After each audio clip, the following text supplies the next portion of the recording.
महापौर रूपाराणी निकम यांनी आज तिसरा जनता दरबार घेतला। कचरा उठाव, पाणी पुरवठा, ड्रेनेज, सांडपाण्याची निर्गत, रस्त्याची कामं अशा विषयांवर महापौर निकम यांनी संबंधित विभाग प्रमुखांना स्पष्ट आदेश दिले। दरम्यान काही नागरिकांनी तक्रारी दाखल करताना सुद्धा अधिकारी पैसे घेत असल्याचा गंभीर आरोप केला, तर काही नागरिकांनी तक्रार करून कित्येक वर्ष उलटली तरी महापालिकेकडून त्याची निर्गत होत नसल्याची व्यथा मांडली। त्यामुळे महापौर चांगल्याच भडकल्या। प्रशासनानं नागरिकांच्या तक्रारीची गांभीर्यानं दखल घ्यावी, अन्यथा कारवाई होईल असा इशारा महापौरांनी प्रशासनाला दिलाय। महापौर रूपाराणी निकम यांनी महिन्यातून एकदा जनता दरबार सुरू केलाय। यापूर्वी 2 वेळा घेतलेल्या जनता दरबाराचा आढावा महापौरांनी घेतला। हॉटेल बासुरी ते शहर वाहतूक शाखा परिसरात काही नागरिकांच्या जागेतील शेड आणि कंपाऊंड महापालिकेच्या अतिक्रमण विभागानं हटवले। गरिबांनी कमवून खाणं गुन्हा आहे का अशी विचारणा करून नागरिकांनी महापालिकेचे अधिकारी पैसे घेत असल्याचा आरोप केला। त्यामुळे प्रत्यक्ष जागेवर जाऊन पाहणी करून प्रश्न सोडवा असे आदेश महापौरांनी दिले। गेली 29 वर्ष तक्रारीचा पाठपुरावा करतोय, पण अजूनही महापालिका दखल घेत नाही अशी व्यथा अपूर्वा यादव या महिलेनं मांडली। तर स्वतःच्या खाजगी जागेत टाकलेल्या ड्रेनेज लाईनमुळे अडचण होत असल्याचं यादव यांनी सांगितलं। निधी मंजूर असूनही ड्रेनेज लाईन काढण्यासाठी अधिकारी लक्ष देत नाहीत अशी तक्रार त्यांनी केली। त्यावर ड्रेनेज विभागानं ताबडतोब पाहणी करून या प्रश्नाची निर्गत करावी असं महापौरांनी सांगितलं।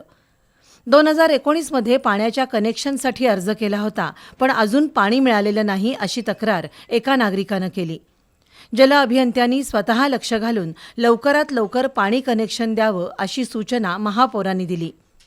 या जनता दरबारात कुणी प्रॉपर्टी कार्डचा प्रश्न उपस्थित केला, तर कुणी शहरातील अतिक्रमणांकडे महापौरांचं लक्ष वेधलं।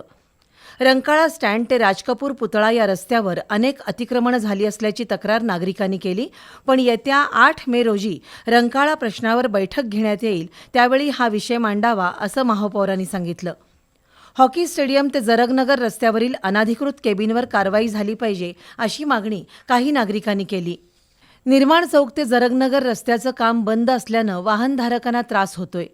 खांबांचं स्थलांतर, रस्ता रुंदीकरण हे प्रश्न असल्यामुळं या रस्त्याचं काम थांबलंय, पण लवकरच हे काम पूर्ण करू असं अधिकाऱ्यांनी सांगितलं। गंगावेस जवळच्या बापटबोळात गेले 6 महिने बेसमेंटमध्ये पाणी शिरते, त्याबद्दल महापालिका अधिकाऱ्यांनी खोटा रिपोर्ट दिला अशी तक्रार एका नागरिकानं केली। हा प्रश्न तातडीनं सोडवावा असे आदेश महापौरांनी दिले।